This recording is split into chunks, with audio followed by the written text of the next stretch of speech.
Hello दोस्तों यार, एक बार फिर से स्वागत है आपका मेरे यूट्यूब चैनल के ऊपर। तो दोस्तों यार, आज के इस वीडियो के अंदर हम बात करेंगे इलेक्ट्रिक फील्ड लाइंस के बारे में। अब आप बोलोगे यार इलेक्ट्रिक फील्ड हमने पढ़ा था, अब ये लाइंस और ऐड हो गया है, मतलब ये चैप्टर ख़त्म कब होगा? इसके लिए 10 लेक्चर हो चुके हैं। तो देखो यार, मैं ना बोर्ड वालों को भी लेके चल रहा हूँ एंड कंपटीशन वालों को भी लेके चल रहा हूँ। और जब ये पूरा चैप्टर फिनिश होगा उसके बाद में हम जेईई मेन के, नीट के प्रीवियस ईयर क्वेश्चन को भी सॉल्व करेंगे। क्योंकि देखो, इलेक्ट्रिक फील्ड के बारे में हमने जितना बेसिक से लेके एडवांस लेवल तक कंसेप्ट पूरा डिस्कस कर लिया है एंड कुछ कंपटीशन में आए हुए क्वेश्चन भी किए थे उसी लेक्चर्स के अंदर। तो मैं चाहता हूँ कि भाई सब कुछ लेके चलूँ, इधर उधर आपको चैनल के ऊपर भटकने की ज़रूरत ना रहे, ठीक है? तो चलिए, my name is Rakesh Yogi and my beautiful सा चैनल राकेश नाथ योगी, एंड उसके ऊपर एक क्यूट सा टॉपिक लेके आए हैं जिसका नाम है इलेक्ट्रिक फील्ड लाइंस। तो देखो, इलेक्ट्रिक फील्ड के बारे में हमने अभी तक क्या क्या पढ़ा है, पढ़ा तो बहुत कुछ है, लेकिन इसमें क्या क्या काम आएगा उनको बता रहा हूँ। कि जैसे मान लो कि यहाँ पे एक चार्ज क्यू है, इस चार्ज क्यू से आर डिस्टेंस दूर कोई पॉइंट पी है, इसके ऊपर इलेक्ट्रिक फील्ड क्या होगी? तो उसका फॉर्मूला क्या पढ़ा था हमने? के क्यू अपॉन आर का स्क्वायर, मतलब ये जो डिस्टेंस है ना पॉइंट पी की, उसका स्क्वायर। तो एंड क्यू होता है वैक्यूम के लिए 1/4πε0, के का मान होता है, के का मान 1/4πε0, ठीक है ना? अब देखो, इससे आपको एक चीज समझ में आ रही होगी कि जो इलेक्ट्रिक फील्ड है ना वो डिस्टेंस के इन्वर्सली प्रोपोर्शनल होता है। मतलब डिस्टेंस के इन्वर्सली प्रोपोर्शनल है। इसका मतलब क्या है? क्या मतलब है कि देखो, जितना ये आपका पॉइंट पी है, जितना पास होगा ना उतना इलेक्ट्रिक फील्ड का मैग्नीट्यूड ज़्यादा होगा, एंड जितना पॉइंट दूर होगा उतना ही इलेक्ट्रिक फील्ड का मैग्नीट्यूड कम होगा। अब आपको अगर याद ना रहे ना तो इस फॉर्मूले से देख लो, इन्वर्सली प्रोपोर्शनल है ना, अगर ये ऐसे आ जाता ना तो प्रोपोर्शनल हो जाता, मतलब आर बढ़ेगा तो ई भी बढ़ेगा, आर कम होगा तो ई भी कम होगा। बट यहाँ पे ऐसा नहीं है, यहाँ पे है ऐसा उल्टा।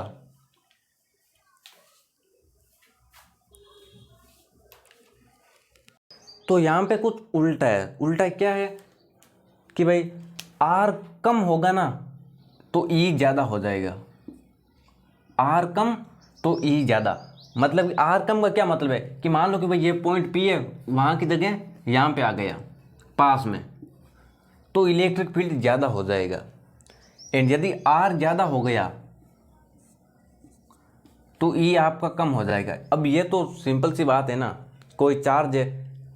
अब जैसे आप ऐसा मान लो कि भाई आपके स्कूल में जो टीचर है, ठीक है, जो टीचर है, आपका टीचर का जो भी डोर चलता है ना वो स्कूल के अंदर अंदर ही चलता है। जैसे ही आप स्कूल के बाहर गए, आपका टीचर के ऊपर डोर चलना शुरू हो जाता है। यही होता है ना बेसिकली तो आजकल के समय में। तो यही है कि स्कूल के अंदर अंदर तो टीचर की चलती है, लेकिन जैसे ही बाहर गए टीचर का कम हो जाता है रोप। तो वही सिस्टम यहाँ पे है। एंड दूसरा क्या पढ़ा था हमने? बहुत सारे पॉइंट भी कवर करेंगे इलेक्ट्रिक फील्ड लाइंस को लेके। एंड दूसरी चीज़ क्या पढ़ी थी कि भाई पॉजिटिव चार्ज की वजह से जो इलेक्ट्रिक फील्ड होता है वो होता है अवे फ्रॉम द चार्ज। क्या होता है? Away from the charge.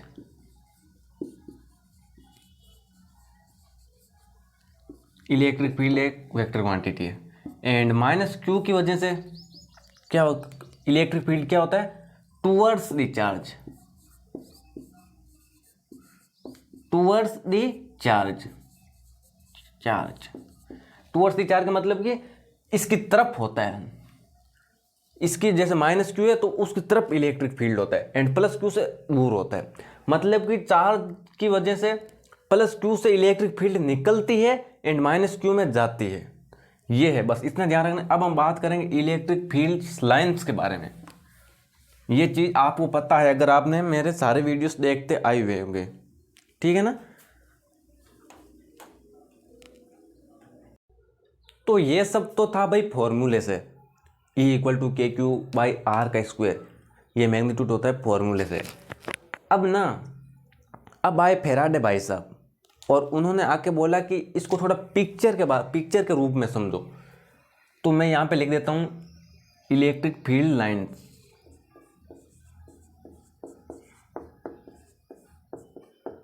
Electric field lines.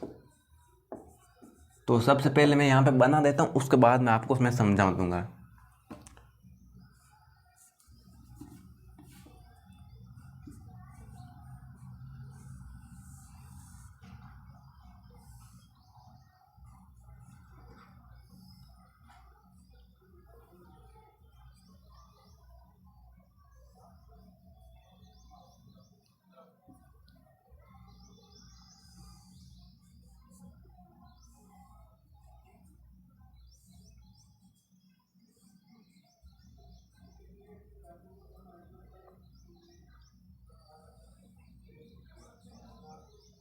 ठीक है, मैं पहले बना रहा हूँ, उसके बाद में समझा दूंगा मैं आपको।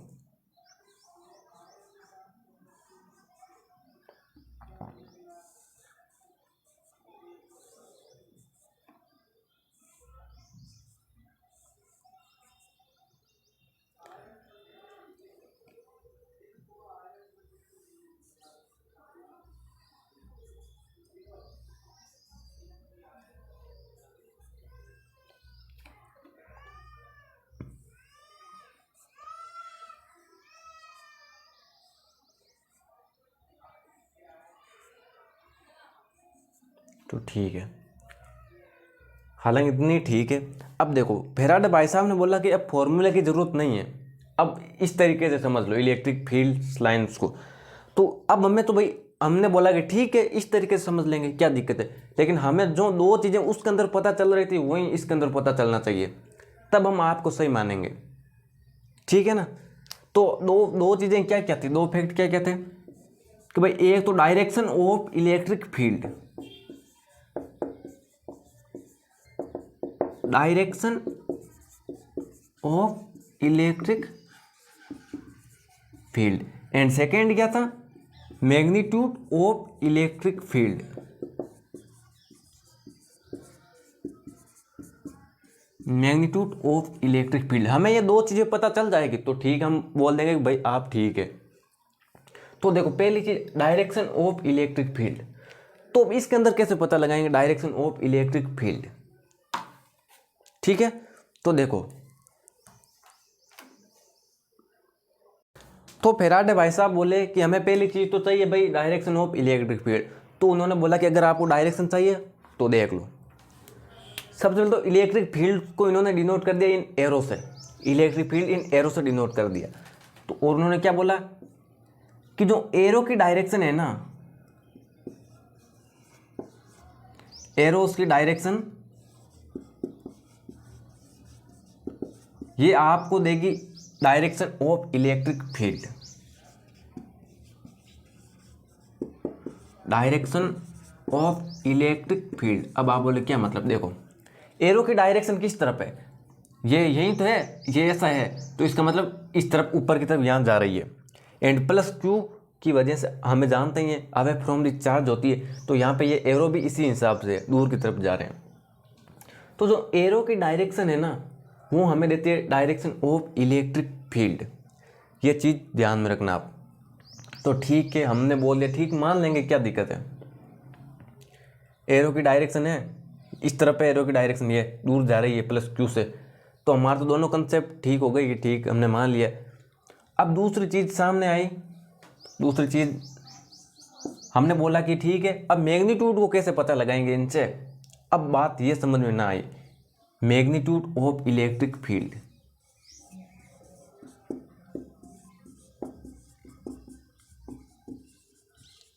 हमने बोल दिया अब इसको भी सोल्व कर दो। तो उन्होंने बोला कि ये जो एरो की लेंथ है ना ये आपको मैग्नीट्यूड देगी। हमने बोला अच्छा कैसे, इन्होंने बताया कि जैसे चार्ज के पास में रहोगे तो एरो की लेंथ ज़्यादा होगी, जैसे दूर जाते जाओगे एरो की लेंथ कम होती जाएगी। और ठीक है, इसके अंदर हमें पता भी चल रहा है यहाँ पे एरो की लेंथ ये है, फिर ये है, फिर ये है, फिर ये, फिर धीरे धीरे कम हो गई। और हमारा भी पहले वाला कंसेप्ट भी यही है कि चार्ज के पास में इलेक्ट्रिक फील्ड का मैग्नीट्यूड होगा ज़्यादा, जैसे दूर जाते जाएंगे तो मैग्नीट्यूड हो जाएगा कम। तो हमने बोल दिया वाह यार आप तो महान आदमी हो, आपने तो हमारी पूरी समस्या ही सोल्व कर दी। उन्होंने कहा अरे हम तो बड़े बड़े आदमी हैं, हमारा नाम भी फैराडे है। तो देखो मैग्नीट्यूड ऑफ इलेक्ट्रिक फील्ड हमें किससे पता चलेगा? LENGT, length of arrow. ये दोनों चीज़ें ध्यान में रख लेना, लेंथ ऑफ एरो। ठीक है। अब आप बोलोगे कि यार ये तो धीरे धीरे छोटी होती जा रही है, एक टाइम पे जाके 0 हो जाएगी ये तो, जबकि आपने तो ये समझा दिया था हमको। तो भाई हमको क्या लगेगा कि भाई जैसे दूर जाते जाओगे तो एक टाइम पे जाके ये लेंथ एकदम 0 हो जाएगी, यहाँ पे इतनी, यहाँ पे इतनी, तो यहाँ पे आपको लगेगा यहाँ पे 0 हो जाएगा। बट ऐसा नहीं होने वाला है। यहाँ पे बनाने में तो मैंने यहाँ पे इतना बड़ा, फिर छोटा ऐसा बनाया है, जबकि है ना आप ऐसा मत समझ लें कि यहाँ पे जाके 0 हो जाएगी। ये 0 नहीं होगी, ये 0 इन्फिनिटी के ऊपर ही होगी, 0 इन्फिनिटी के ऊपर ही होगी। बनाने में तो मैंने यहाँ पे इतना छोटा बना दिया है, हमें पता नहीं है कि कहाँ पे 0 होगी, इन्फिनिटी पे जाके ही 0 होगी। तो ठीक है, ये चीज़ हमको पता चल गया। अब अगर हमें ये बड़ा ऐसा बनाने में थोड़ा टाइम लगता है, तो उन्होंने थोड़ा और मॉडिफिकेशन किया। कुछ सालों तक ये कंसेप्ट चला, उसके बाद में इसको मॉडिफाई किया और फाइनली क्या बनाया। तो चलिए उस तरफ चलते हैं, मॉडिफिकेशन करके क्या बनाया इन्होंने।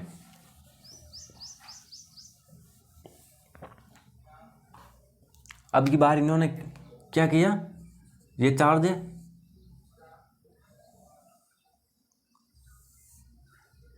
अब की बार तो इन्होंने सीधा बना दिया। ये लो, कोई झंझट नहीं है अब आपको, इससे ही आप सब कुछ पता लगा लोगे। हमने बोला अच्छा, उन्होंने बोला हाँ बिल्कुल।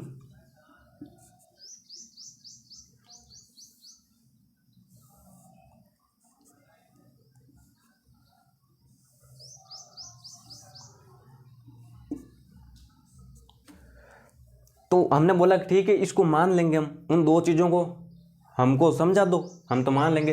तो पहली चीज़ क्या थी? Direction of electric field. तो उन्होंने बोला देख लो, डायरेक्शन, इलेक्ट्रिक फील्ड के डायरेक्शन का तो वही कंसेप्ट लगेगा, और वही ठीक है एकदम। कि डायरेक्शन कैसे पता लगाएंगे? एरो के डायरेक्शन से। तो एरो की डायरेक्शन तो यही है, एरो की डायरेक्शन तो यही है, अवे फ्रॉम द चार्ज। तो ठीक है, ये यहाँ पे एकदम सही बैठ रहा है। अब आप लिख लेना पूरा +2 से, ये जो एरो से वो दूर जा रहे हैं ना, दूर जा रहे हैं, तो ये सही है कंसेप्ट। ये एक चीज़ तो ठीक इसके अंदर बैठ गई। अब हमने बोला कि भाई इससे मैग्नीट्यूड का कैसे पता लगाएंगे? मैग्नीट्यूड ऑफ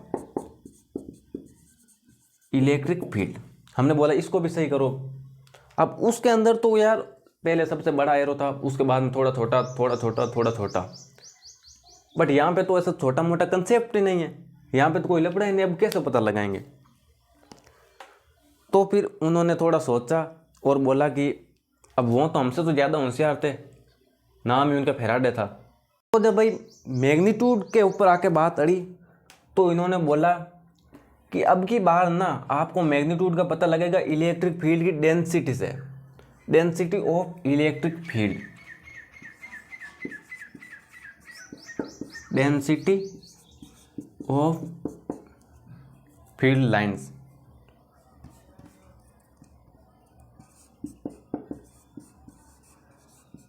अब आप बोलोगे डेंसिटी का मतलब क्या है? डेंसिटी का मतलब है कि भाई जितनी लाइनें पास पास होगी ना, उतनी डेंसिटी ज़्यादा होगी, और जितनी लाइनें दूर दूर होगी उतनी डेंसिटी कम होगी। तो मैग्नीट्यूड ऑफ इलेक्ट्रिक फील्ड वो पता चलेगा डेंसिटी ऑफ फील्ड लाइंस। अब देखो यहाँ पे लाइनें सभी पास पास में है। देखो अगर इतने के एरिया के अंदर देखोगे तो इतने से एरिया के अंदर कितनी लाइन है? 4 लाइनें आ रही है। इसका मतलब यहाँ पे चार्ज के पास में डेंसिटी काफ़ी ज़्यादा है। अब जैसे दूर जाते जाओगे इतनी कवर हो रही है, तो अब इसके अंदर से तो एक ही लाइन गुजर रही है, इक्वली होगा, आप मान लो कैसे। तो अब इसके अंदर एक लाइन गुजर रही, इसका मतलब कि थोड़ी धीरे धीरे आगे जाओगे ना तो डेंसिटी आपकी कम होती जाएगी। डेंसिटी कम होती जाएगी तो आपका मैग्नीट्यूड भी इलेक्ट्रिक फील्ड का कम होता जाएगा, क्योंकि मैग्नीट्यूड कैसे पता चला? डेंसिटी से। तो डेंसिटी ऑफ फील्ड लाइंस, अब डेंसिटी ज़्यादा, देख लो, डेंसिटी ज़्यादा तो मैग्नीट्यूड भी ज़्यादा। डेंसिटी एंड मैग्नीट्यूड आपस में प्रोपोर्शनल होते हैं। डेंसिटी ज़्यादा तो मैग्नीट्यूड भी ज़्यादा, डेंसिटी कम तो मैग्नीट्यूड भी कम।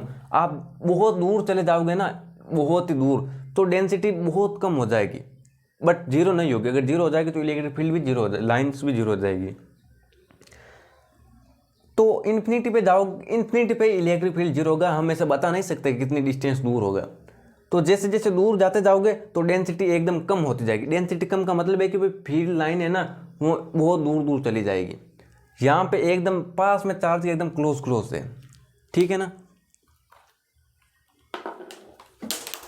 मार कर गिरे बगैर तो लेक्चर खत्म ही नहीं होना है ये। तो हमें भाई ये जो दो इन्फॉर्मेशन थी ये हमें इनसे पता चल गई थी, ठीक है। अब जैसे नेगेटिव चार्ज होगा ना, तो सबसे पहले एक चीज़ ये देख लो कि पॉजिटिव चार्ज की वजह से जो इलेक्ट्रिक फील्ड लाइन्स होगी उसको हम रेडियली आउटवर्ड मान सकते हैं ना, रेडियली आउटवर्ड। पॉजिटिव चार्ज जैसे यहाँ पे नेगेटिव है, ठीक है ना।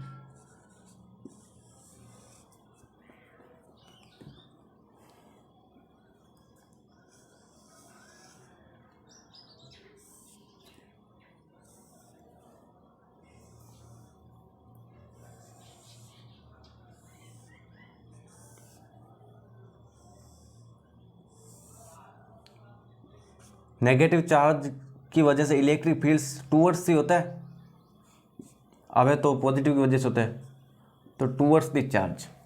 तो हमने क्या यार, पॉजिटिव तो मान लेंगे हम प्रोटॉन को,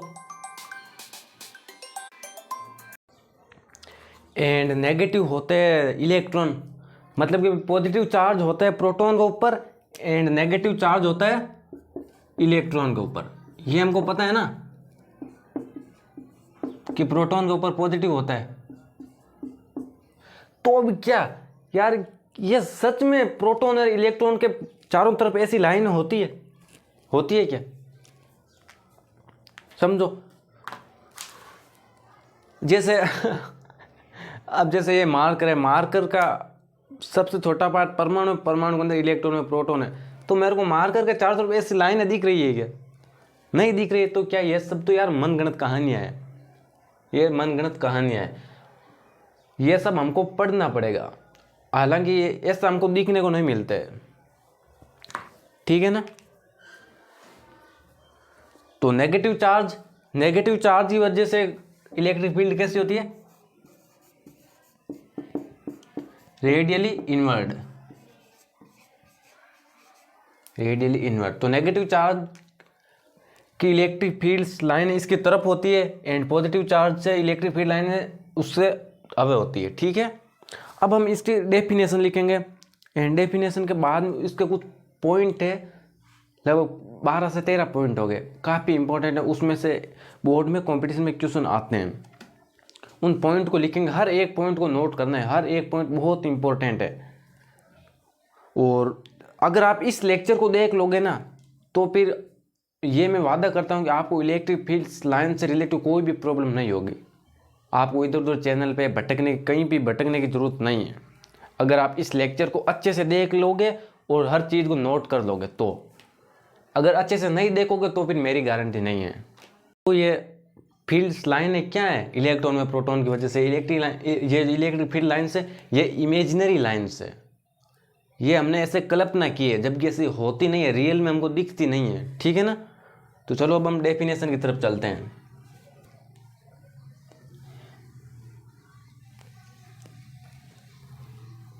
सब पूरी साइंस ही ऐसे देखो तो मनगढ़ंत ही है, दिखती है नहीं। मानना पड़ता है।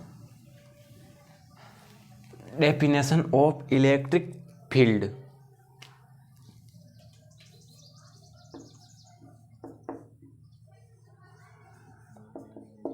तो इसकी डेफिनेशन क्या है, देखो, electric fields lines are imaginary lines in a region of space time. Space, ये टाइम लिखो तो चले, नहीं लिखो तो ही चले। Electric fields line are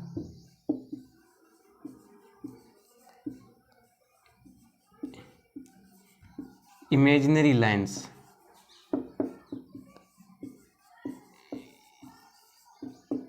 in a region of a space time।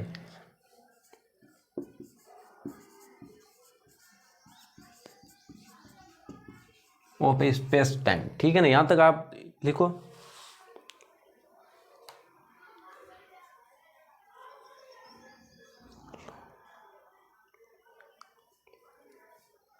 Space time along which a free positive charge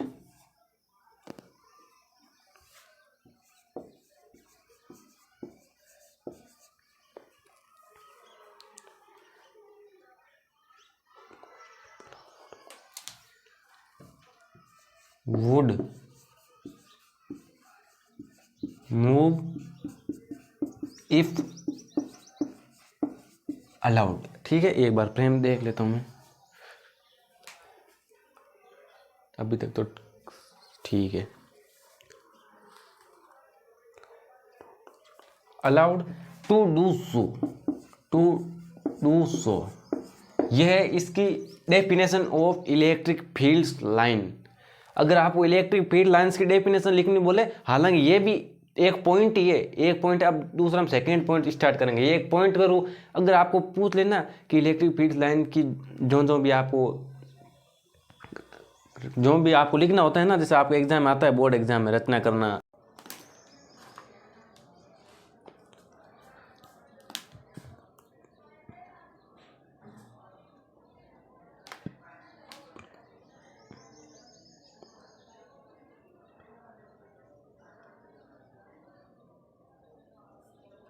हाँ, तो देखो अब इसको मैं समझा देता हूँ आपको। Electric fields lines are imaginary line in a region of a space time along which a free positive charge would move. ये काफी important, would move if allowed to do so. अब इसका मतलब क्या है, देखो, जैसे एक चार्ज है, पॉजिटिव चार्ज है प्लस क्यू, ठीक है, इसकी वजह से मैं इलेक्ट्रिक फील्ड साइंस बना देता हूँ। कोई भी आपको कंफ्यूजन नहीं रहना चाहिए। देखो, मैं अपनी तरफ से पूरी मेहनत कर रहा हूँ। पॉजिटिव चार्ज की वजह से इस तरफ ही होती है। अब आपको ये नहीं पता है कि भाई पॉजिटिव चार्ज की वजह से इलेक्ट्रिक फील्ड, आपको हमें पता है, लेकिन मान लो कि यहाँ पे चार्ज का नेचर है वो नहीं दे रखा है। चार्ज का नेचर नहीं दे रखा है, ना ही आपको ये एरो दे रखे हैं। आपको बताना है कि भाई ये चार्ज का नेचर क्या है। या अभी आप थोड़ा नेक्स्ट लेवल, अभी नहीं चलेंगे, थोड़ा अगला स्टेप होगा ना, वो उसको बता दूंगा मैं। अभी आपको ये देख लो, ये पॉजिटिव चार्ज है और आपको ये नहीं पता है कि इसका एरो किस तरफ है, और आपको बताने की इलेक्ट्रिक फील्ड लाइन की डायरेक्शन क्या है। इलेक्ट्रिक फील्ड लाइन की डायरेक्शन क्या है, अभी आपको ये नहीं पता है कि इस तरफ है या इस तरफ। तो हमें क्या करना है, हमें रखना है free positive charge. Free positive charge, छोटा सा चार्ज रखे, एकदम टेस्ट चार्ज होता है ना, टेस्ट चार्ज। यहाँ पे मैंने बड़ा बना दिया, बाकी होता है एकदम छोटा सा है, एकदम छोटा सा प्री पॉजिटिव चार्ज। ये पॉजिटिव चार्ज, अब देखो ये पॉजिटिव चार्ज जिस तरफ मूव करेगा ना, पॉजिटिव चार्ज जिस तरफ मूव करेगा वो ही आपके इलेक्ट्रिक फील्ड की डायरेक्शन होगी, ठीक है ना। प्री पॉजिटिव चार्ज को रख दिया फील्ड्स के अंदर, इलेक्ट्रिक फील्ड्स के अंदर पॉजिटिव चार्ज को रख दिया, छोटा सा चार्ज है, ये जिस तरफ मूव करेगा वो डायरेक्शन ऑफ इलेक्ट्रिक फील्ड होगी, ठीक है ना। अब जैसो पॉजिटिव चार्ज की वजह से तो ये इलेक्ट्रिक छोटा सा रखा, वो किस तरफ मूव करेगा, इस तरफ मूव करेगा। इस तरफ मूव करेगा और आपके इलेक्ट्रिक फील्ड की डायरेक्शन की भी इसी डायरेक्शन के अंदर है, देख लो। तो इसका मतलब ये जिस तरफ मूव करा वही डायरेक्शन है आपकी इलेक्ट्रिक फील्ड की। समझ में आया ना, ये आपको एकदम इजी है। अब अगला स्टेप चलते हैं, अगले स्टेप की तरफ। तो अब यहाँ पे तो जैसे आपको हमको ये पॉजिटिव चार्ज दे दिया है और हमें पता है कि पॉजिटिव चार्ज की वजह से भाई अवे फ्रॉम द चार्ज होती है, एंड ये पॉजिटिव चार्ज रखा छोटा सा तो इस तरफ चला, तो ये तो हमको पता है कि इसकी वजह से क्या होता है। अब जैसे मान लो कि यहाँ पे चार्ज है Q, ठीक है, इसकी वजह से इलेक्ट्रिक फील्ड की डायरेक्शन हमें पता नहीं है,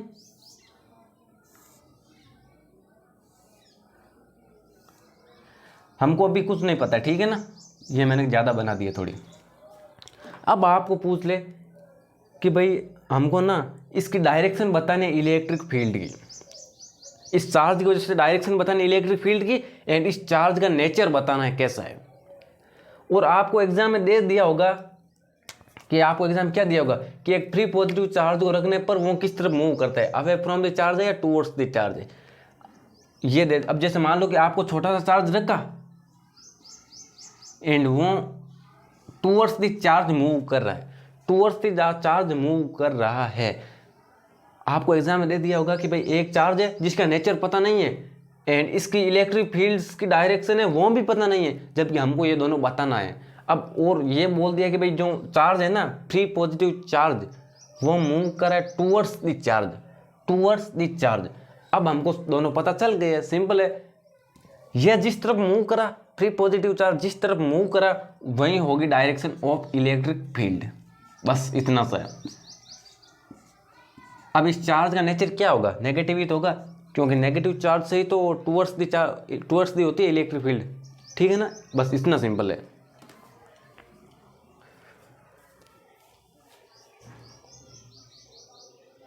तो ये आपको समझ में आया कि नहीं आया यार?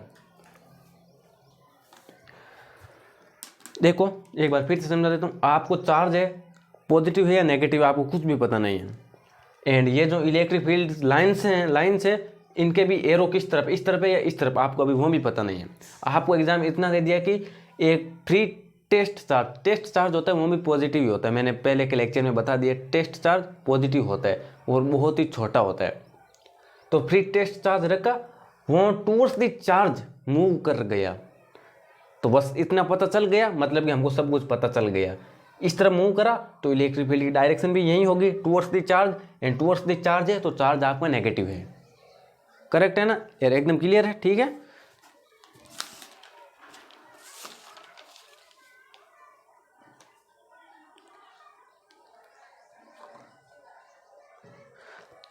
अब चलो अब हम इलेक्ट्रिक फील्ड के कुछ पॉइंट डिस्कस करते हैं। पॉइंट काफी इंपॉर्टेंट है, सब पॉइंट को नोट करते जाना है। तो चलो अब हम पॉइंट डिस्कस कर लेते हैं, इनको मैं मिटा देता हूँ। मतलब कि फ्री पॉजिटिव चार्ज जिस तरफ मूव करेगा ना वही डायरेक्शन ऑफ इलेक्ट्रिक फील्ड है। अब आपको एग्जाम में क्वेश्चन कैसे भी दे दिया जाता है, मैंने बोला था कि आपको चार्ज का नेचर भी पता लगाना पड़ जाता है, डायरेक्शन ऑफ इलेक्ट्रिक फील्ड भी पता लगाना पड़ सकता है, एंड बट हम आपको एक चीज़ दे दी जाती है तीनों में से, भाई पॉजिटिव चार्ज किस तरफ मूव करा है। तो देखो पहला पॉइंट आपको लिख लेना है डेफिनेशन का ही, मैंने अभी बोला था। पहला पॉइंट जो डेफिनेशन होती है वो लिख लेना, मैंने लिखी अभी अभी मिटाई थी।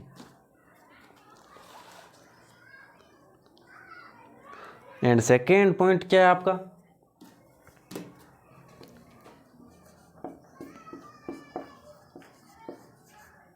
They originate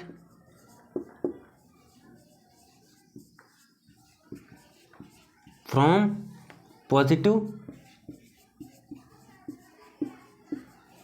charge and terminate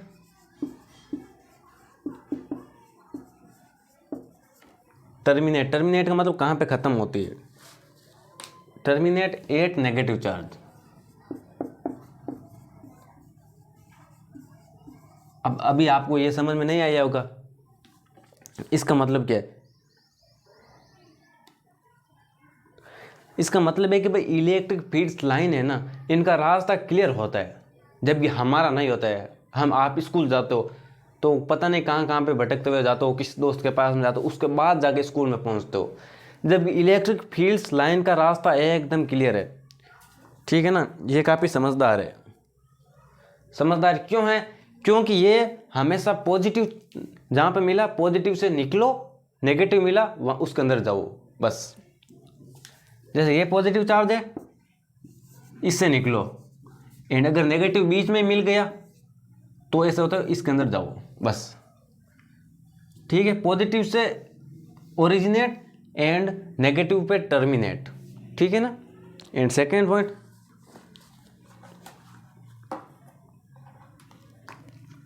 third point है they do not form close loop. They do not form closed loop. इसका मतलब क्या है अभी बताता हूं। तो इसका मतलब ये है closed, they do not form closed loop. इसका मतलब है कि जैसे यहाँ पे पॉजिटिव चार्ज है, ये पॉजिटिव चार्ज, एंड यहाँ पे आपका है नेगेटिव चार्ज, तो ये हमेशा ना पॉजिटिव से नेगेटिव पर ही जाती है, वापस नेगेटिव से पॉजिटिव नहीं आती है, वापस नेगेटिव से पॉजिटिव नहीं आती है। ये अगर आपने ऐसा कर दिया तो ये आपका गलत हो जाएगा। इसीलिए कहा जाता है कि electric field line close loop नहीं बनाती है, जबकि मैग्नेटिक फील्ड लाइन होती थी ना वो क्लोज लूप बनाती थी। मैग्नेटिक फील्ड लाइन क्या होती थी, जैसे ये नॉर्थ पोल एंड ये south pole. Magnetic field line बाहर तो नॉर्थ से साउथ में जाती, बाहर से, एंड अंदर साउथ से नॉर्थ में वापस आ जाती। इसका मतलब नॉर्थ से साउथ, साउथ से नॉर्थ, एक क्लोज लूप बन गया है। बट इलेक्ट्रिक फील्ड्स लाइन है ना वो पॉजिटिव से नेगेटिव में जाती है, बट नेगेटिव से वापस पॉजिटिव में नहीं आती है। ठीक है ना, ये दोनों में डिफरेंस है। हालांकि जब मैग्नेटिक फील्ड का पार्ट करेंगे तो उस टाइम मैं आपको पूरा समझा दूंगा। तो ये केवल पॉजिटिव से ओरिजिनेट, नेगेटिव पे टर्मिनेट, बट वापस नहीं आती है। ठीक है, ये आपका थर्ड पॉइंट हो गया। जैसे हमने वो मैग्नेटिक फील्ड्स में आपने देखो प्लस एंड माइनस, ये ऐसी ही होती है, ऐसी ही होती है लाइनें, ऐसी नहीं होगी। आप ऐसे मत बना के आ जाना कि अंदर बाहर ऐसे और अंदर ऐसे, ये गलत हो जाएगा आपके। एंड अब चलते हैं चौथे पॉइंट की तरफ। चौथा पॉइंट क्या है, लिखते जाना इन सभी को।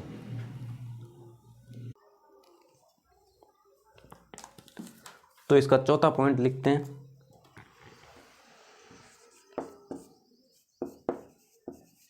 दे डू नॉट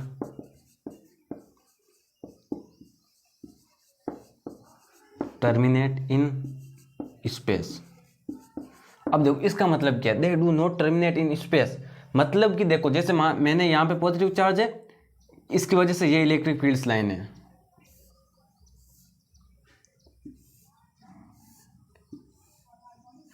तो ये फील्ड्स लाइन है तो मैंने यहीं इतनी ही बनाई है, इसका मतलब ये थोड़ी है कि ये यहीं पे फिनिश हो गई, यहीं पे इलेक्ट्रिक फील्ड्स जीरो हो गया, ये थोड़ी है। ये तो मैंने बनाई यहाँ तक, बाकी ये तो जीरो तो इन्फिनिटी पे जाके ही होगी, यहाँ पे तो होगी नहीं, इन्फिनिटी पे जीरो होगी। इसीलिए बोला कि दे डू नॉट टर्मिनेट। तो इसका मतलब यही था, अगर यहाँ पे ये नेगेटिव हो जाता ना तो ये यहाँ से निकल के यहाँ पे फिनिश हो जाती। अगर ये नेगेटिव नहीं है तो फिर ये इन्फिनिटी पे जाके ही जीरो होगी।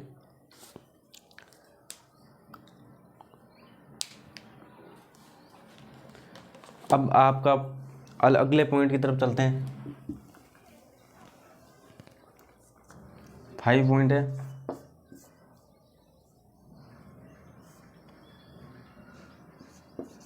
Number of field lines are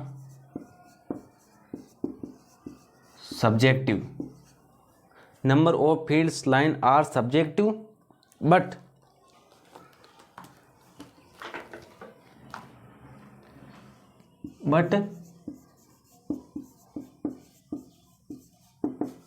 density of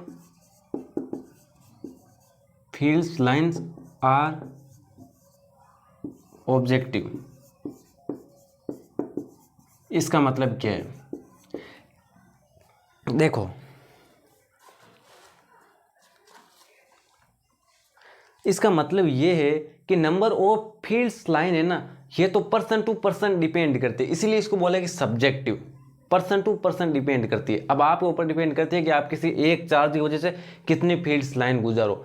आप 4 लाइन्स गुजार दी, आपका कोई दोस्त है वो काफ़ी गद्दार है, उसने 2 ही निकाली है, तो कौन सा गलत है कौन सा सही है? तो दोनों ही सही हो। यदि density of fields line are objective, ये आप दोनों को सेम ही करनी पड़ेगी।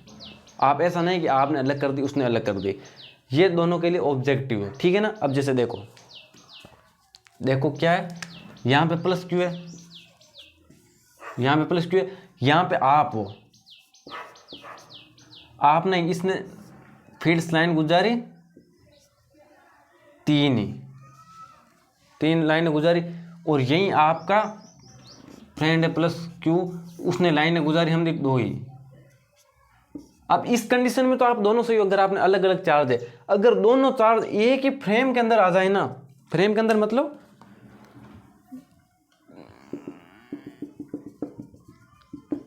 इसको बोलते हैं लाइन जॉइनिंग टू चार्जेस। अगर लाइन जॉइनिंग टू चार्जेस है तो दोनों एक फ्रेम के अंदर है, तो आप दोनों को इक्वली लाइनें निकालनी पड़ेगी। अगर आप अलग अलग फ्रेम है आपका, तो आप मन चाहे अनुसार लाइनें गुजार सकते हो। अगर फ्रेम एक हो जाए तो आप दोनों को समान लाइनें निकालनी पड़ेगी, तब आपकी मन मर्जी नहीं चलेगी, ठीक है ना। अब हम बात करेंगे 6 पॉइंट पे, इनको मिटा रहा हूँ, आप देख लेना, नोट कर लेना इनको, ठीक है।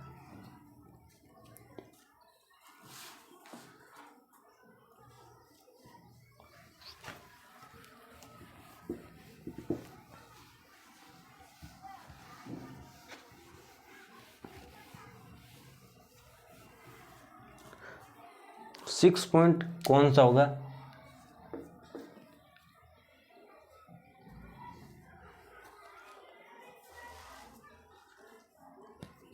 तो 6 पॉइंट देखो, number of field lines A charge proportional बाद में लिख दूंगा, मैग्नीट्यूड ऑफ चार्ज,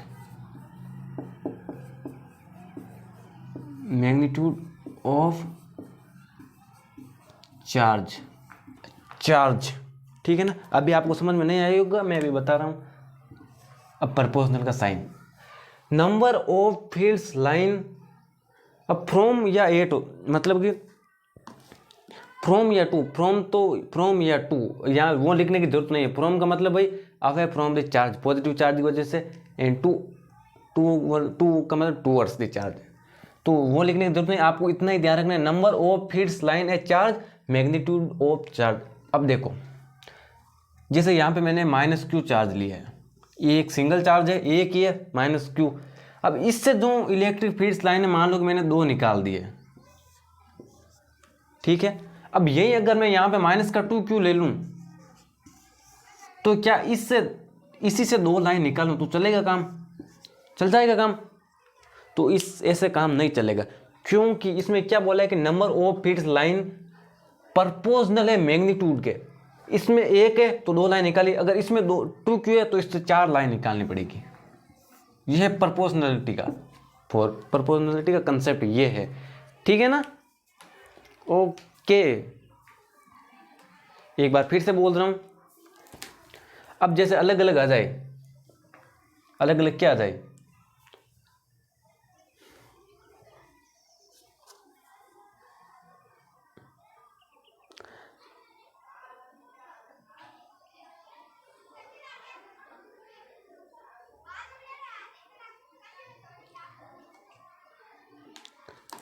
मतलब यही है कि भाई आपको डबल कर, अगर चार्ज डबल तो फील्ड्स लाइन भी डबल। जैसे यहाँ पे मैंने 4Q है, 4Q से मैंने फील्ड्स लाइन निकाल दी 4। मेनली कौन सी बात ध्यान में रखनी है कि अगर चार्ज डबल हो रहा है तो फील्ड्स लाइनें भी डबल करनी पड़ेगी। अब आपको मैं एक क्वेश्चन दे देता हूँ। क्वेश्चन क्या है, क्वेश्चन मैंने कहीं ना कहीं कॉपी में अंदर नोट करके रखा है, एक बार मैं कॉपी ले लेता हूँ।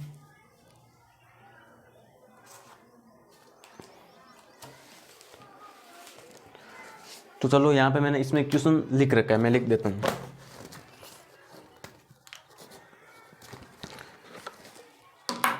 मार्कर 2 यूज में लेने पड़ेंगे। जैसे यहाँ पे है Q1 चार्ज एंड यहाँ पे है Q2 चार्ज, इसको बोलते हैं line joining of two charges, line joining two charges. इसे हमने कितनी फील्ड्स लाइनें निकाली है, यहाँ से 4 एंड 2 ऐसे होता है, इसमें चली गई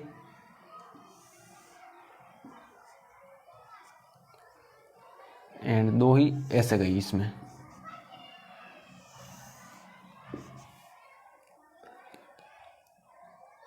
तो आपको क्या बताना है कि Q1 एंड Q2 का रेशियो बताना है। इसी कंसेप्ट पे बेसिस से, इसी कंसेप्ट पे बेसिस से ये 2 चार्जेस दे दिए, इसी इलेक्ट्रिक फील्ड्स लाइनें निकाल दी, आपको Q1/Q2 का रेशियो बताना है। अब बस कुछ ज़्यादा ऐसा है नहीं कि भाई कोई बड़ा क्वेश्चन दे दिया है, एकदम इजी है, ठीक है ना।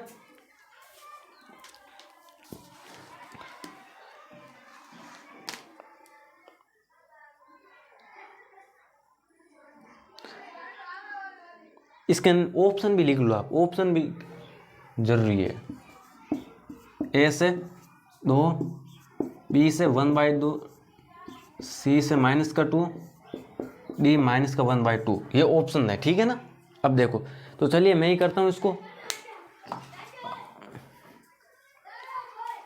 ऑप्शन की तरफ पहले मत देखो, आंसर आने के बाद में ऑप्शन की तरफ देखो। तो चलो Q1/Q2 का रेशियो बताना है। तो अब मैंने क्या लिखा है, number of fields line A charge proportional है मैग्नीट्यूड ऑफ चार्ज। तो Q1 का मैग्नीट्यूड ये फील्ड्स लाइन के प्रोपोर्शनल है, ठीक है ना।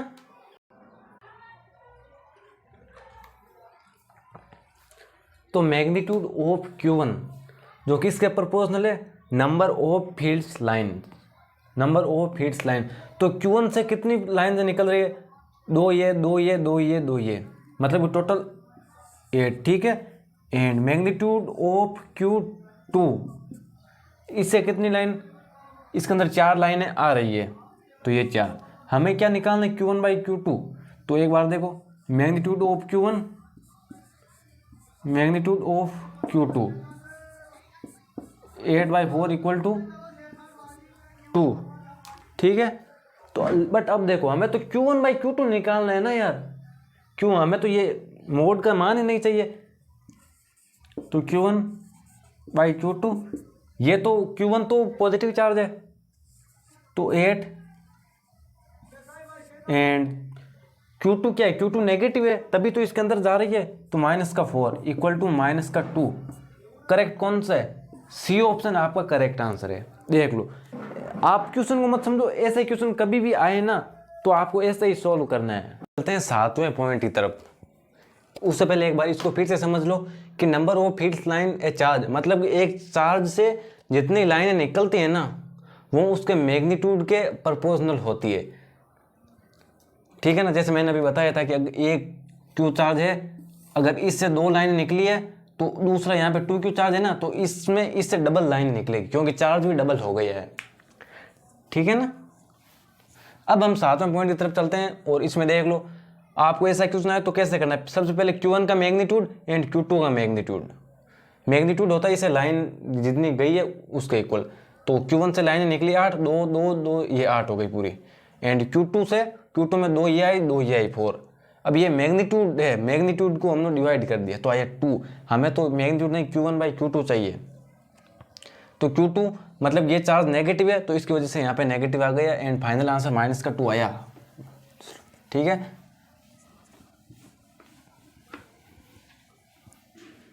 अब 7वां पॉइंट क्या है हमारा,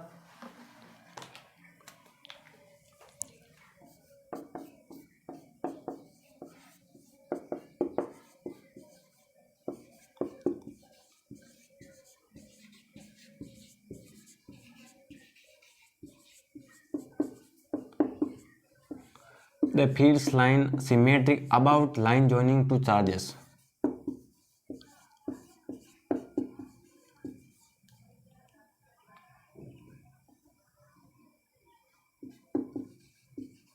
About line joining two charges.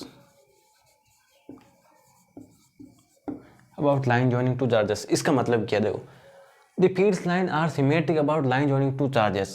इसका एक क्वेश्चन करवाता हूँ, आपको क्वेश्चन से अच्छा लगेगा। जैसे क्वेश्चन क्या है हमारा, देखो जैसे एक चार्ज मैंने Q1 यहाँ पे लिख दिया, एक चार्ज Q1, एक चार्ज Q2, ये लाइन जॉइनिंग टू चार्जेस, ठीक है ना। तो इससे एक इलेक्ट्रिक फील्ड निकली ऐसे। हमको ये बताना है कि इसका ऑप्शन दे रहा हूं, Q1 का मैग्नीट्यूड ज़्यादा है या Q2 का मैग्नीट्यूड ज़्यादा है, या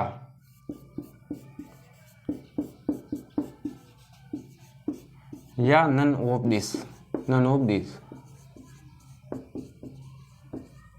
दिस, ठीक है। अब आपको इनमें से कौन सा आंसर करेक्ट है। अब सबसे पहले तो आपको यही लगेगा यार इसके अंदर तो कोई कंसेप्ट ही नहीं बैठ रहा है, क्या करेंगे। तो मैंने जो ऊपर लिखवाया है ना, the fields line are symmetric about line joining two charges, इसी के बेसिस क्वेश्चन होगा ये। तो हमका क्या बताना है, हमका बताना है कि Q1 बड़ा है यह या Q2 या यह, कौन सा ऑप्शन सही बैठेगा। तो चलिए सॉल्व करते हैं क्वेश्चन को। तो सबसे पहले देखो कि इसको समझो, symmetric about line joining two charges, मतलब कि ये लाइन जॉइनिंग टू चार्जेस ये है। अब इससे अगर मैं ऐसे बना दूं तो वो उसका सिमेट्रिक होगी ना, ये होगी कि नहीं होगी, क्योंकि ये मैंने पॉइंट लिखा दिया है यार। अब देखो मान लिया कि हमने ये एंगल बनाया अल्फा, तो ये एंगल बनाया बीटा, बनाया कि नहीं बनाया। अब जैसे एक कंसेप्ट में ध्यान से समझो, टू इलेक्ट्रिक फील्ड्स लाइन के बीच में एंगल जितना बड़ा होगा ना, एंगल जितना बड़ा होगा उतनी डेंसिटी कम होगी या कम लाइनें गुजरेगी। एक बार फिर से बोल रहा हूं, किसी चार्ज के लिए दो फील्ड्स लाइन के बीच एंगल जितना कम होगा ना, उतनी फील्ड्स लाइनें कम गुजरेगी, ठीक है। अब जैसे देखो मैं एक बता रहा हूं, यहां पे Q है एंड यहाँ पे एक चार्ज Q एक और है,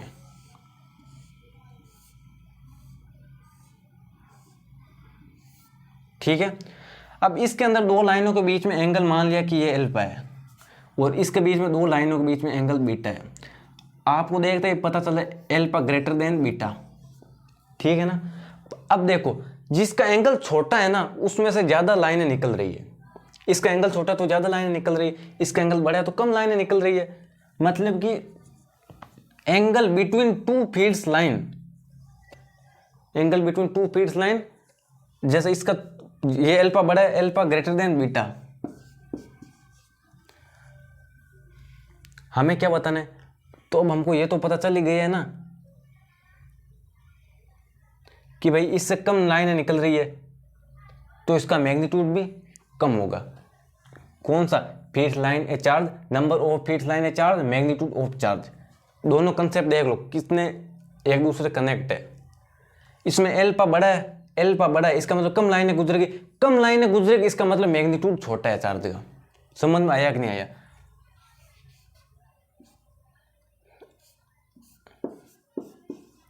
यही होगा क्या, यही करेक्ट होगा या नहीं होगा।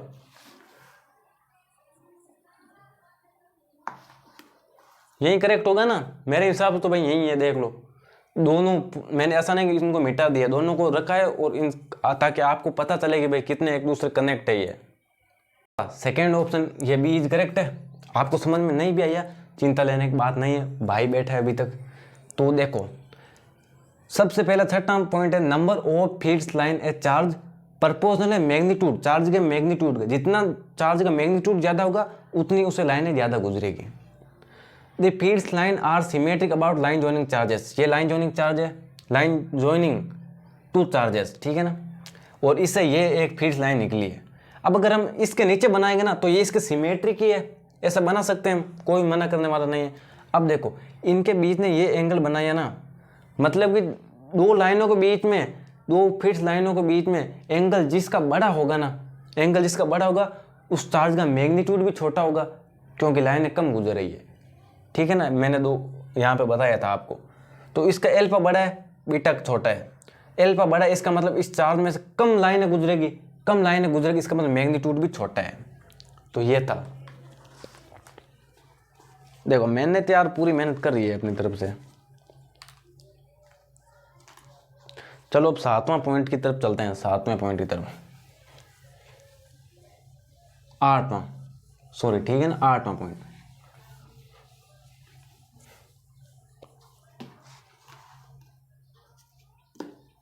तो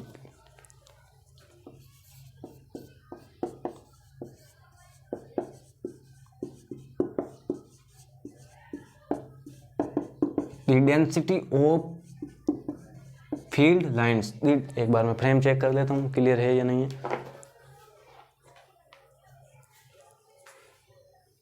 क्लियर है, वॉइस भी क्लियर आ रही होगी।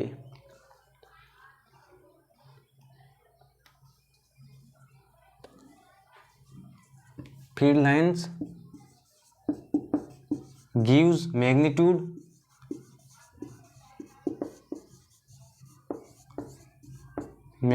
ऑफ फील्ड्स, ये है। अब इसका मतलब क्या है, इसको समझो कि भाई किसी भी चार्ज से निकलने वाली जो फील्ड्स लाइन है ना, उसकी जो डेंसिटी है वो हमें मैग्नीट्यूड देती है फील्ड्स का, इलेक्ट्रिक फील्ड का।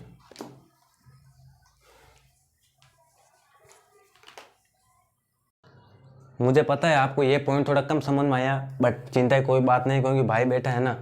तो देखो डेंसिटी का मतलब क्या है कि भाई लाइनों के बीच में रिलेटिव क्लोजनेस, जितनी लाइनें पास पास होगी, जितनी लाइनें पास पास होगी उतनी डेंसिटी ज़्यादा होगी। डेंसिटी ज़्यादा इसका मतलब कि भाई डेंसिटी ज़्यादा है, मतलब पास पास ज़्यादा लाइनें गुजर रही, इसका मतलब मैग्नीट्यूड भी इलेक्ट्रिक फील्ड का ज़्यादा है। आप इससे भी ध्यान रख सकते हो, डेंसिटी जितनी ज़्यादा होगी ना उतना ही चार्ज का मैग्नीट्यूड ज़्यादा होगा। मैग्नीट्यूड ज़्यादा का मतलब कि भाई इलेक्ट्रिक फील्ड वहाँ पे स्ट्रॉन्ग है, इलेक्ट्रिक फील्ड वहाँ पे स्ट्रॉन्ग है। मैग्नेटिक फील्ड नहीं, मैग्नेटिक क्या, इलेक्ट्रिक फील्ड का मैग्नीट्यूड ज़्यादा है, इसका मतलब इलेक्ट्रिक फील्ड वहाँ पे स्ट्रॉन्ग है, ऐसा कोई चिंदी नहीं है, ठीक है ना। अब क्वेश्चन सही समझ में आएगा आपको। क्वेश्चन में लिख देता हूँ, एक बार मैं कॉपी ले लेता हूँ यहाँ से।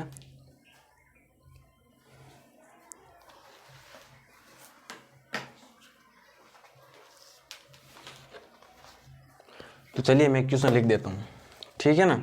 ये एच.सी. वर्मा से है क्वेश्चन, एच.सी. वर्मा बुक से।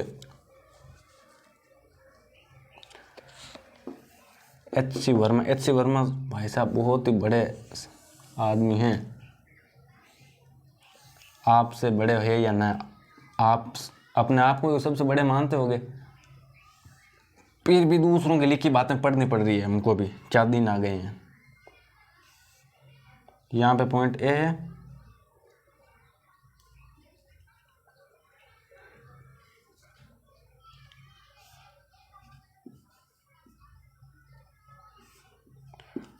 आपके कभी ना कभी दिमाग में ये बात तो आती होगी कि आज हम ये जो पढ़ रहे हैं हमारा काम क्या आएगा। क्या एग्जाम में सिर्फ मार्क्स दिलवाने में ही काम आएगा क्या ये?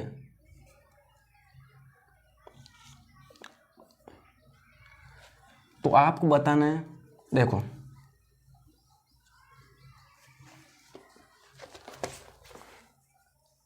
चलो तो अब इसको सोल्व करते हैं, इस क्वेश्चन को। तो चलिए देखो इस क्वेश्चन को, देखो ए के ऊपर यहाँ पे ए पॉइंट है, तो इसको electric field at A greater than electric field at B. इसका मतलब क्या है, देखो एक ए पर है ना लाइन है, पास पास है, एक लाइन ये, एक लाइन ये, एक लाइन ये, तीन लाइनें निकल रही, तीन लाइन एकदम पास पास है। इसका मतलब डेंसिटी ज़्यादा है, डेंसिटी ज़्यादा, इसका मतलब density of field line gives magnitude. Density ज़्यादा तो फील्ड का मैग्नीट्यूड भी ज़्यादा है। डेंसिटी ज़्यादा, तो फिर से बोल देता हूँ मैं, आवाज़ कट गई होगी। देखो यहाँ पे ए, यहाँ पे बी, यहाँ पे सी, हमें तीनों बिंदुओं को, तीनों पॉइंट के ऊपर इलेक्ट्रिक फील्ड बताना है। एक ऊपर देखो, एक ए पॉइंट के ऊपर ना फील्ड लाइन कितनी क्लोज है, और जितनी फील्ड लाइन जितनी क्लोज होगी उतनी ही डेंसिटी ज़्यादा होगी, जितनी डेंसिटी ज़्यादा होगी उतना ही फील्ड का मैग्नीट्यूड ज़्यादा होगा। एक ऊपर डेंसिटी ज़्यादा है तो मैग्नीट्यूड ऑफ फील्ड ज़्यादा होगा। तो यहाँ पे ये आ गया बी के कंपैरिजन में, क्योंकि बी पे लाइन दूर दूर है। अब वैसा ही E C greater than E B and E A equal to E C, क्योंकि यहाँ पे तीनों लाइन है, तीन फील्ड लाइन निकल रही है, तो डेंसिटी दोनों की बराबर है, डेंसिटी बराबर तो मैग्नीट्यूड भी बराबर है। ये समझ में आ गया ना आपको?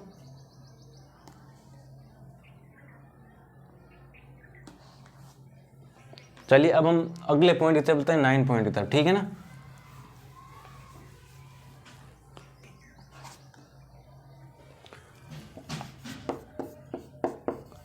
The field line are perpendicular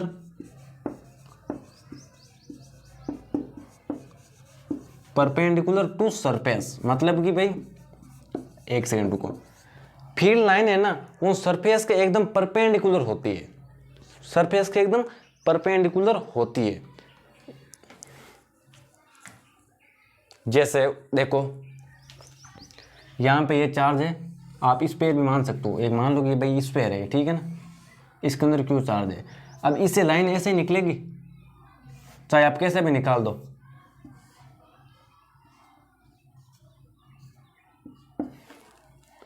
तो इसके अंदर देख लो, ये जो फील्ड लाइन निकली है ना, ये एकदम इसके परपेंडिकुलर है, इस सरफेस के, इस सरफेस के परपेंडिकुलर है। अब आप ऐसे तो निकाल नहीं सकते, कैसे निकाल सकते हो, इनको मिटा देता हूँ, थोड़ा मजाक भी कर लेते हैं इसके साथ में।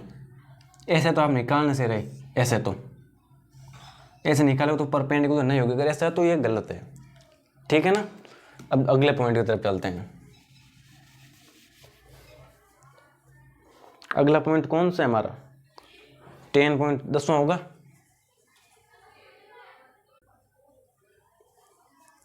तो चलिए 10वां point, the tangent drawn on a field line gives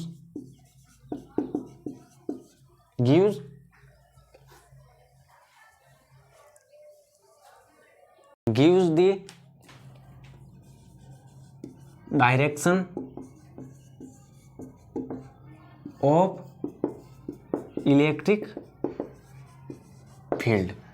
इसका मतलब देखो, अगर हम किसी, देखो ना कहीं पे भाई इलेक्ट्रिक फील्ड लाइन है, इलेक्ट्रिक फील्ड्स लाइन है, जैसे एक लाइन ऐसे, एक लाइन ऐसे, एंड और क्या बनाऊं, एक लाइन मान लो कि ऐसे निकल रही है, ठीक है ना। अब अगर हम किसी पॉइंट के ऊपर of electric field of electric field at that point, ये काफ़ी इंपॉर्टेंट है। इसको मैंने अभी जैसे बोला था ना, आप मत भूल जाना, मैं तो यहाँ पे एग्जाम में नहीं लिख रहा हूँ, बट आप एग्जाम में लिखोगे एट दैट पॉइंट। मतलब अब हम किसी इस इलेक्ट्रिक फील्ड है, हम किसी पॉइंट के ऊपर टेंजेंट बना देंगे ना, टेंजेंट, तो वो हमें इलेक्ट्रिक फील्ड की डायरेक्शन देता है, वो हमें इलेक्ट्रिक फील्ड की डायरेक्शन देता है।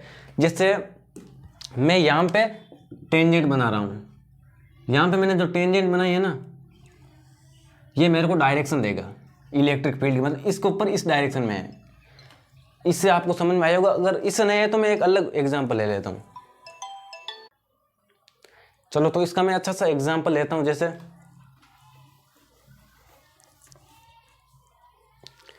जैसे मान लो ये एक स्क्वायर है, मेरे से यार स्क्वायर तो एकदम सही बनता है, कहीं कहीं मैंने देखा कोई ऐसा बना देता है, कोई कैसा ही बना देता है। अब जैसे यहाँ पे ना मैंने एक टेंजेंट बनाई, हम आप एक्सेलेरेशन में ऐसा पढ़ते हो ना यार, एक्सेलेरेशन के अंदर एक्सेलेरेशन दो प्रकार के होते हैं, एक्सेलेरेशन दो प्रकार के होते हैं, एक तो मैग्नीट्यूड में चेंज वेलोसिटी के, एक डायरेक्शन में चेंज, दोनों में से कोई हो तो एक्सेलेरेशन आता है। तो इसको भी यार इसमें कैसे समझाऊं आपको, देखो जैसे मान लो कि भाई ये ऐसे है, मैं चाहता हूँ अच्छे से अच्छे समझाऊं।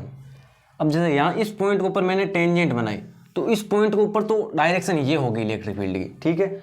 जैसे इस पॉइंट के ऊपर आ गया, इस पॉइंट के ऊपर मैंने टेंजेंट बनाई, इस पॉइंट के ऊपर डायरेक्शन ये होगी इलेक्ट्रिक फील्ड की। इस पॉइंट के ऊपर बनाऊं, इस पॉइंट के ऊपर इलेक्ट्रिक फील्ड की डायरेक्शन ये हो गई, ठीक है ना। यही है कंसेप्ट। तो जिस पॉइंट के ऊपर आप टेंजेंट बनाओगे, जिस पॉइंट के ऊपर आप टेंजेंट बनाओगे, उस पॉइंट के ऊपर आपको इलेक्ट्रिक फील्ड की डायरेक्शन मिल जाएगी, ठीक है ना। ये था। 11वें पॉइंट की तरफ बढ़ते हैं। 11वां पॉइंट टोटल देख लो, मैं इतने पॉइंट इसलिए लिखवा रहा हूँ क्योंकि आपसे पहले मैं ना इतने इधर उधर किताबों से जुगाड़ देता हूँ, क्योंकि मैं भी जब पढ़ता था इधर उधर किताब में भटकता था, किसी में कई पॉइंट मिल गए, किसी में कहीं मिल गए। तो आपको वैसा भटकने की जरूरत नहीं, आप बस इस एक लेक्चर को देख लेना और सारे के सारे पॉइंट मैं इसमें लिखवा देता हूँ। देखो, टू इलेक्ट्रिक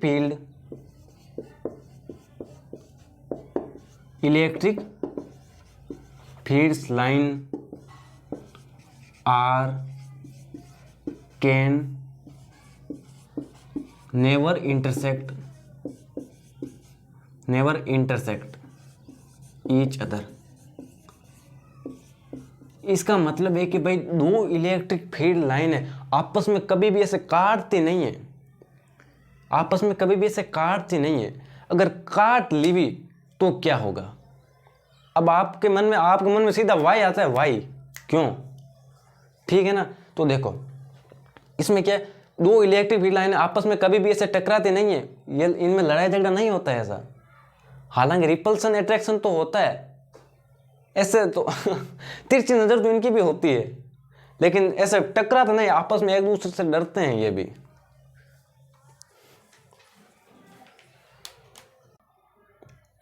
तो अब आपके मन में तो आएगा क्यों, तो क्योंकि अगर ये आपस में इंटरसेक्ट कर देगी तो एक पॉइंट के ऊपर दो टेंजेंट बनेगी, तो दो डायरेक्शन हो जाएगी इलेक्ट्रिक फील्ड की, जो पॉसिबल नहीं है, ठीक है ना। इसको मैं लिखता हूं, इस पॉइंट को लिखना भी तो जरूरी है ना। अब यार क्या देखो, इन सभी को मिटाना पड़ेगा, आप इनको कॉपी के अंदर नोट करना है, ठीक है ना। मैं इनको मिटा देता हूं।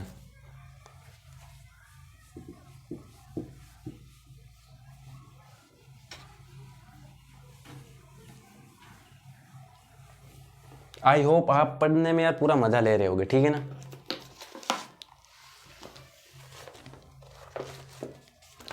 तो देखो मैं लिख देता हूं यहां पे reason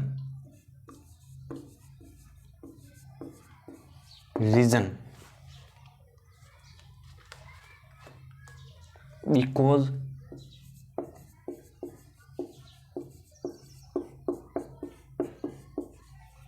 if they do so, them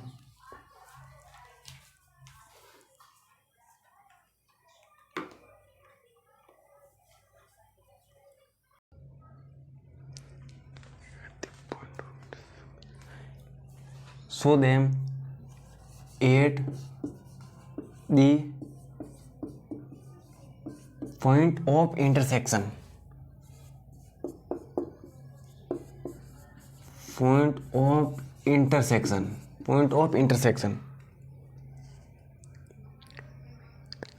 there will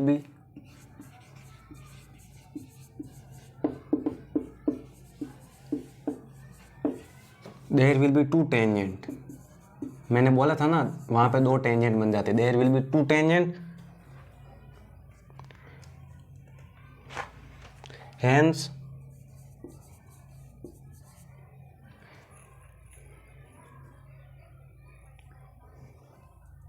hence two direction of electric field, two direction of electric field जो कि पॉसिबल नहीं है, ठीक है ना, which is impossible, which is impossible, which is impossible, which is impossible, ये काफ़ी important है। तो ये है रीजन, आप पूछ रहे थे ना कि रीजन क्या है, तो ये है आपका रीजन।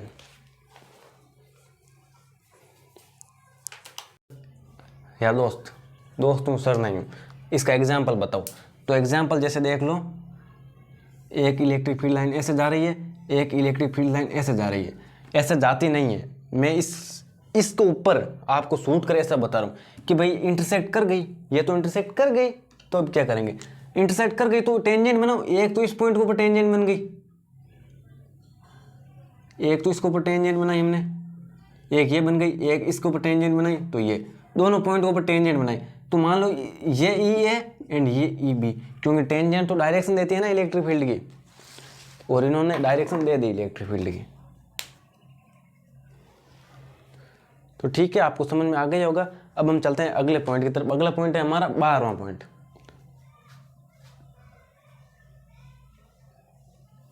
बारहवां पॉइंट होगा अब, ठीक है ना।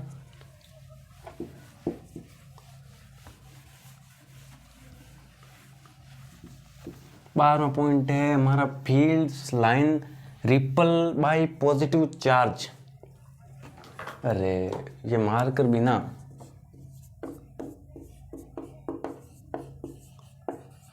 Fields line ripple bye positive charge and attractive by negative charge, attract, ठीक है ना, attractive by negative charge.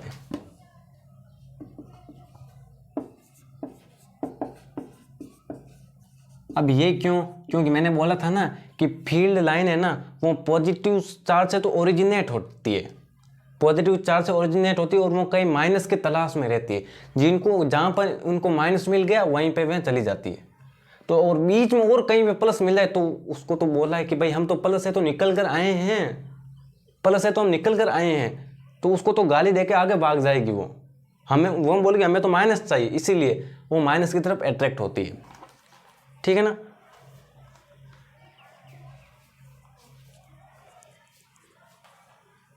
Point की तरफ 13वां पॉइंट वो ये सभी ना मैं अभी लास्ट के वो बहुत इंपॉर्टेंट है। तो देखो parallel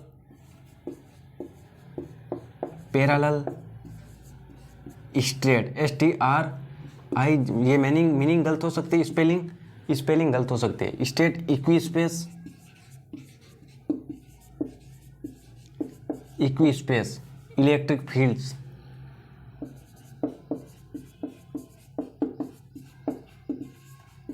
are represent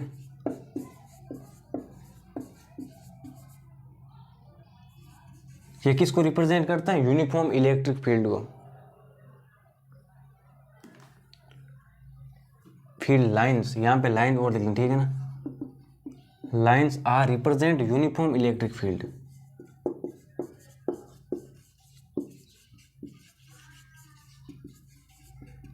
uniform electric field. अभी आपको ये समझ में नहीं आया होगा, नहीं आया है तो भाई बैठा है ना, क्या दिक्कत है, देखो मैं यहाँ पे बना रहा हूँ,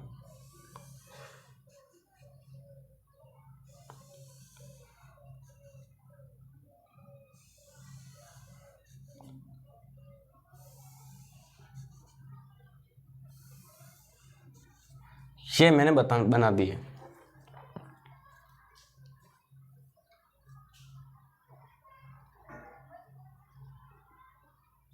तो देखो अब इसके अंदर क्या है ना, ये जो इलेक्ट्रिक फील्ड है, ये आपस में पैरेलल भी है ना, स्ट्रेट भी है, एंड सभी इक्वी स्पेस पे, मतलब इक्वल डिस्टेंस के ऊपर है, ठीक है ना। इनके बीच की लाइनों के बीच की जो डिस्टेंस है वो इक्वल है। तो देख लो तीनों लाइनें, तीनों जो नाम है इसके अंदर फिट बैठ रहे हैं, तीनों नाम फिट बैठ रहे हैं। अब जब ये फिट बैठ रहे हैं तो are represent uniform electric field. Uniform का मतलब आपको मैं पूछ लूँ, यहाँ पे पॉइंट ए है, यहाँ पे पॉइंट बी है, यहाँ पे मैंने पॉइंट दे दिया सी। अब तीनों पॉइंट के ऊपर इलेक्ट्रिक फील्ड बताओ, तीनों पॉइंट के ऊपर इलेक्ट्रिक फील्ड बताओ। तो आपको क्या बताना है, आपको बताना है यार, आपने ये लिखवा दिया है तो फिर अब क्या कहने की जरूरत है। आपको ऐसे बेवकूफ़ बनाने वाले एग्जाम में क्वेश्चन बहुत दे देते हैं। अब आपको बोल दिया है कि भाई तीनों है, ये नाम फिट बैठ रहे हैं, रिप्रेजेंट यूनिफॉर्म इलेक्ट्रिक फील्ड। आपको किसी भी पॉइंट के ऊपर पूछ लेना तो इलेक्ट्रिक फील्ड तीनों में यूनिफॉर्म है, ठीक है ना। तो ओके, ये बात है।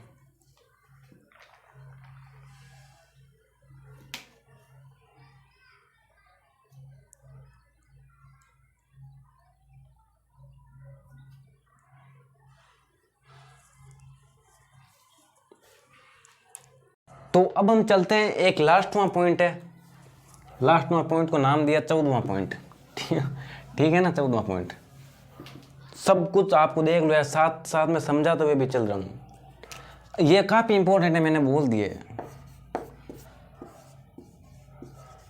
Under electrostatic condition, electrostatics condition, under electrostatic condition में electric field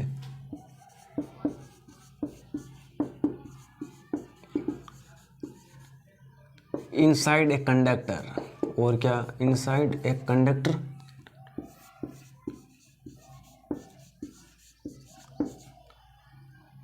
inside a conductor मतलब कि कंडक्टर के अंदर जो है ना इलेक्ट्रिक फील्ड होता है वो जीरो होता है। मेन बात ये है, इज अब्सेंट। अब आप बोलोगे इसका मतलब क्या है, आप बोलोगे कि कंडक्टर के अंदर जो इलेक्ट्रिक फील्ड होता है वो जीरो होता है। आप बोलोगे क्या ये सही है हमेशा हमेशा,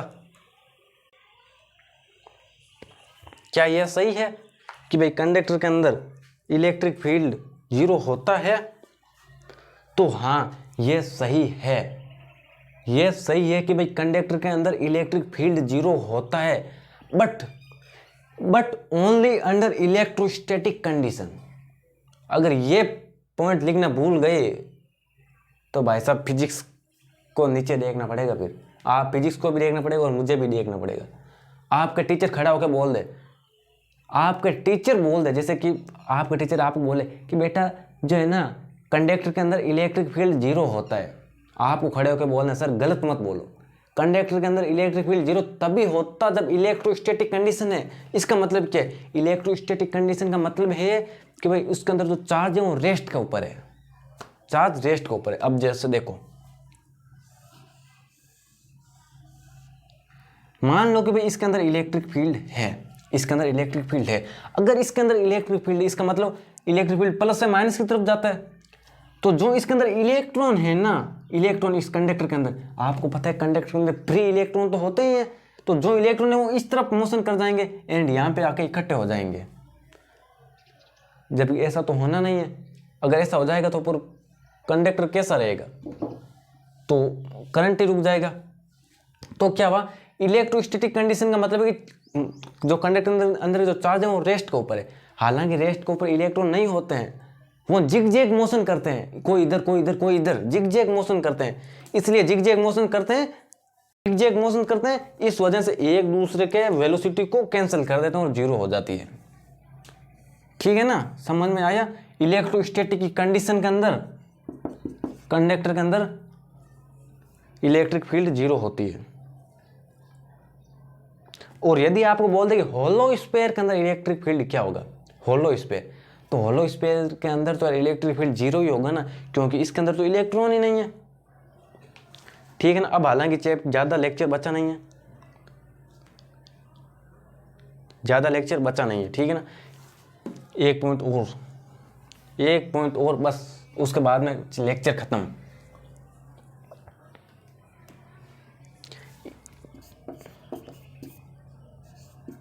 electric field lines are always perpendicular, always perpendicular to surface of a conductor, to surface of a conductor, मतलब कि जो फील्ड लाइन होगी ना वो कंडक्टर के सरफेस के हमेशा परपेंडिकुलर होती है। जैसे मान लो ये एक कंडक्टर है, तो फील्ड लाइन होगी वो ऐसे होगी, एकदम परपेंडिकुलर। समझ में आ गए ना आपको?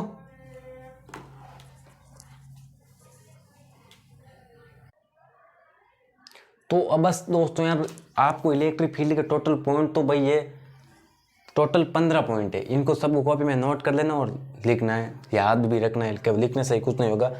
अब हम चलते हैं एक क्वेश्चन की तरफ, बस एक क्वेश्चन कर लेंगे जिसके अंदर बहुत सारा आपको कंसेप्ट क्लियर हो जाएगा। उसके बाद में आज से लेक्चर के ले लेंगे विदा, ठीक है ना? आज के लेक्चर से ले लेंगे विदा।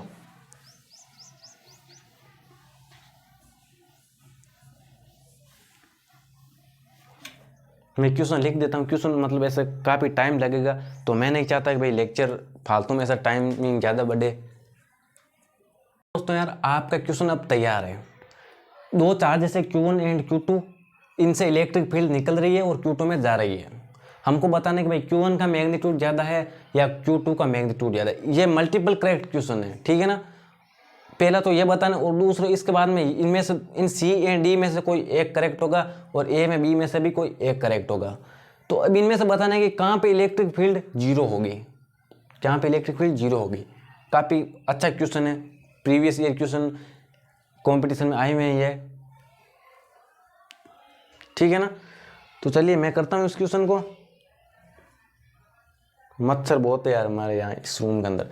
सबसे पहले हमें क्या बताना है कि हमें तो दी तो सिर्फ इलेक्ट्रिक फील्ड लाइन नहीं है और कुछ नहीं दे रहा। अब हमें इससे ये सब पता लगाना है, मैग्नीट्यूड एंड कहाँ पे जीरो होगा, मतलब इलेक्ट्रिक फील्ड कहाँ पे जीरो होगी। यहाँ पे मैंने लिखा नहीं है, ठीक है ना?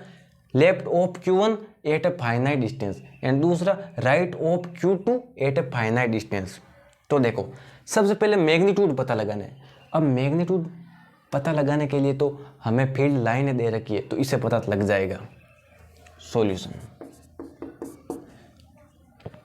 मैग्नीट्यूड ऑफ Q1 मतलब कि फील्ड लाइनें प्रोपोर्शनल होती है मैग्नीट्यूड ऑफ चार्ज, ठीक है ना? तो Q1 से कितनी लाइन निकल रही है? तीन तीन, यहाँ पे भी ऐसे, ठीक है ना? यहाँ पे भी है लाइन है, एक ऐसे गुजर रही, यहाँ पे भी लाइनें हैं, वो एक line joining two charges,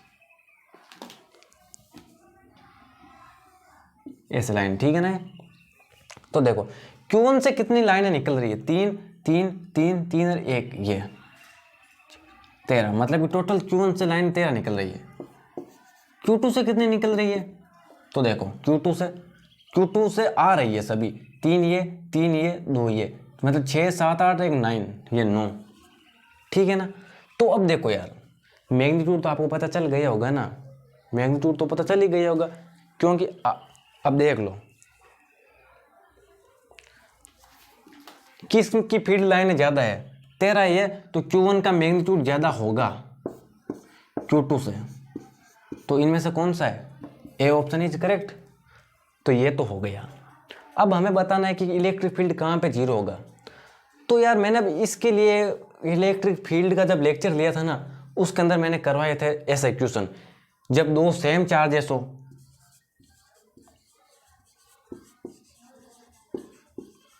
same charge हो, तो आपका इलेक्ट्रिक फील्ड जीरो होगा between the charges, between the charge. ये आपको याद आ रहा होगा ना? एंड जब अपोजिट चार्ज हो,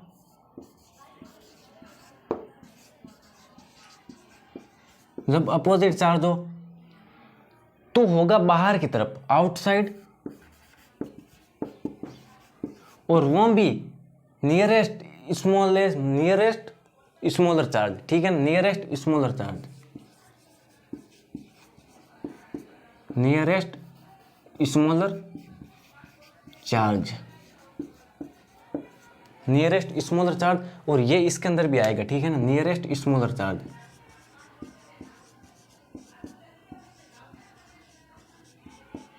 नियरेस्ट स्मॉलर चार्ज ये काफ़ी इंपॉर्टेंट है। इसका मतलब आपको एग्जाम के अंदर आ जाए ना, डायरेक्ट बता देना। जैसे मैंने यहाँ पे बताया था, यहाँ पे Q है, यहाँ पे 9Q है। अब कहाँ पे इलेक्ट्रिक फील्ड 0 होगा? तो मैंने जब सेम चार्जेस हो तो इलेक्ट्रिक फील्ड बीच में 0 होगा, वो भी छोटा वाला चार्ज है उसके नज़दीक, मतलब यहाँ कहीं पे होगा। वो डिस्टेंस आप निकाल लेना, मैंने क्वेश्चन करवाए थे ऐसे, ठीक है ना। एंड जब ऑपोजिट का मतलब ये प्लस हो जाए ये माइनस हो जाए, ये प्लस ये माइनस, तो आउटसाइड या तो इस तरफ होगा या इस तरफ होगा। अब किस तरफ होगा इसकी मदद लेंगे इससे, नियरेस्ट स्मॉलर चार्ज, मतलब इस तरफ, यहाँ पे होगा, यहाँ पे होगा, ना कि उस तरफ। तो अब इनसे देख लो आप कौन सा आप इसके अंदर करेक्ट होगा। आपको ये तो पता चल गया ना, इसके अंदर आ रही है मतलब ये नेगेटिव चार्ज है एंड छोटा चार्ज भी है, क्योंकि Q2 का मैग्नीट्यूड कम है तो ये छोटा चार्ज है। अब दोनों के साइन अपोजिट है तो मतलब बाहर की तरफ ही 0 होगा, वो भी छोटे वाले चार्ज की तरफ। तो right of Q2 at a finite distance, D is correct option. तो ये था, आई होप ये समझ में आया होगा। मैंने अपनी तरफ से पूरी मेहनत करी है। और यार देखो, सबको लिखना है, ऐसा ना कि लिखो मत, केवल देखो लेक्चर को। मैं आपको एक चीज़ से यार बताना चाहूँगा कि सबसे पहले ना, आप जैसे आपने ये पहली बार ही लेक्चर देखा है तो इसके साथ साथ मत लिखा करो, साथ साथ मत लिखा करो। सबसे पहले 1 घंटे का लेक्चर है तो आप सबसे पहले ऐसा ही देखो इसको, ताकि अगर लिखोगे ना तो इसका आप डिस्टर्ब हो जाओगे यार, बीच में आपको कंसेप्ट पूरा समझ में नहीं आएगा। सबसे पहले एकदम कंसंट्रेट होकर पूरे लेक्चर को समझो, उसके बाद में लिखो। या तो लेक्चर को वापस चालू कर लो रोक के, उसके बाद में लिखना स्टार्ट करो, ठीक है ना।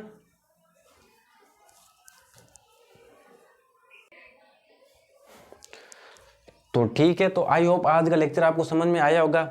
अगर समझ में आया तो चैनल को सब्सक्राइब करना और वीडियो को लाइक करना, और अपने दोस्त को ऐसे ही सपोर्ट बनाए रखो, ताकि यार मेरे को भी मोटिवेशन मिले और मैं अच्छे अच्छे आपके लिए कंटेंट लाता रहूं। तो चलिए मिलेंगे अगले वीडियो।